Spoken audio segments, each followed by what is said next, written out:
بسم اللہ الرحمن الرحیم۔ محترم ناظرین السلام علیکم۔ حضرت نوح علیہ السلام کا کشتی بنانا۔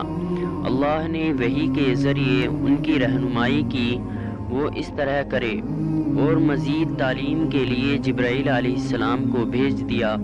وہ انہیں بتلاتے گئے کہ اس طرح کشتی تیار کرو۔ نوح علیہ السلام ایک پہاڑ پر رہتے تھے۔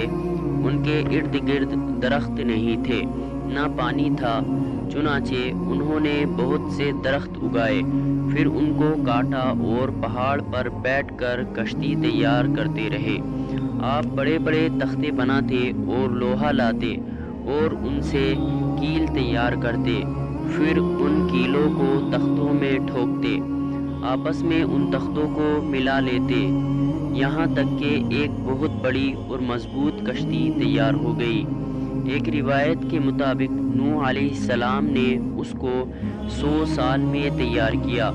یہ تھی وہ کشتی جسے نوح علیہ السلام نے اللہ کی ہدایت کے مطابق تیار کیا تھا۔ سورۃ القمر آیت 13 میں ارشاد ہوتا ہے، اور ہم نے نوح کو اس کشتی میں سوار کیا جو تختوں اور کیلوں سے بنی ہوئی تھی۔ نوح علیہ السلام نے دعوت کا کام چھوڑ دیا اور کشتی بنانے لگے۔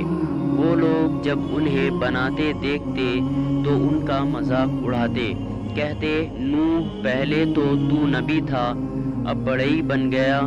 مزید کہتے، یہ کیسا مجنون ہے، پہاڑ پر کشتی بنا رہا ہے۔ تعجب ہے اس پر۔ اللہ نے ان کافروں کے مذاق کا ذکر سورہ ہود آیت 38 اور 39 میں کیا ہے۔ نوح علیہ السلام کشتی بنانے لگے۔ ان کی قوم کی جو جماعت ان کے پاس سے گزرتی وہ ان کا مذاق اڑاتی۔ وہ کہتے، اگر تم ہمارا مذاق اڑاتے ہو تو ہم بھی تم پر ایک دن ہنسیں گے، جیسے تم مسخرہ بن کر رہے ہو۔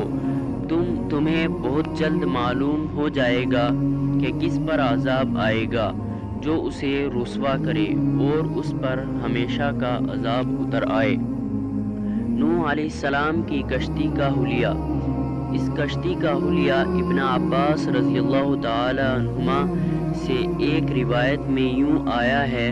وہ بیان کرتے ہیں کہ نوح علیہ السلام نے پہاڑ پر ایک کشتی تیار کی اور اسے تارکول سے لت پت کیا۔ اسی وقت سے تارکول کا ظہور ہوا۔ اس کشتی کا طول 300 گز، اونچائی 300 گز اور عرض 50 گز تھا۔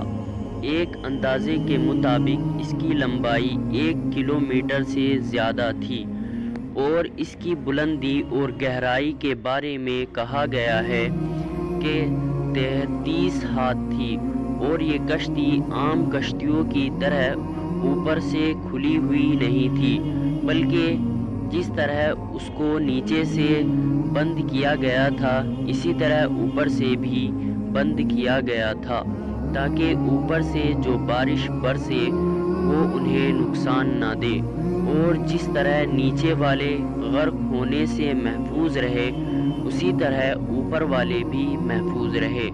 گویا وہ ایک گیند کی مانند تھی۔ اس میں الگ الگ 3 درجے بنائے گئے تھے، ہر درجے میں ایک دروازہ تھا، اور یہ 3 دروازے اس طرح تھے کہ ہر دروازے کے اوپر ایک دروازہ تھا۔ حضرت نوح علیہ السلام کی کشتی کہاں ہے؟ یہ اس کشتی کا حلیہ تھا جس کے راوی حضرت عباس رضی اللہ تعالی عنہما ہے۔ یہ کشتی آج ہی موجود اللہ تعالیٰ نے اس کشتی کو بطور عبرت اور نشانی کے باقی رکھا ہے، جیسا کہ اللہ تعالیٰ فرماتے ہیں، اور بے شک ہم نے اس واقعے کو نشانی بنا کر باقی رکھا، بس ہے کوئی نصیحت حاصل کرنے والا۔ اس صدی میں علماء کے ایک گروہ نے اس کشتی کو ترکی کے ایک پہاڑ پر پا لیا ہے۔ اب وہ 2 ٹکڑوں میں تقسیم ہو چکی ہے۔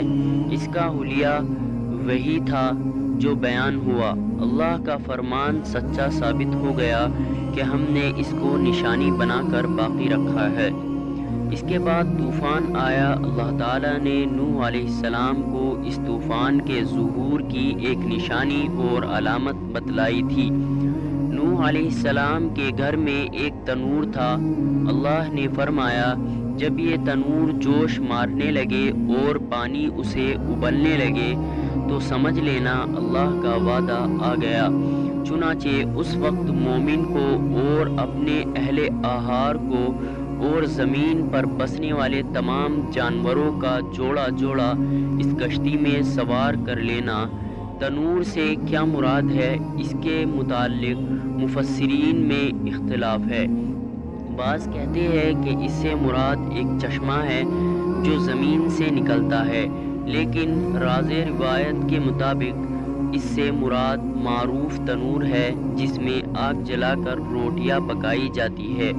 یہ تنور نوح علیہ السلام کے گھر میں تھا اور اسی کو اللہ نے طوفان کے آنے کی علامت بتایا اور فرمایا کہ جب یہ پھوٹ پڑے اس وقت ہر چیز کا جوڑا جوڑا کشتی پر سوار کر لینا۔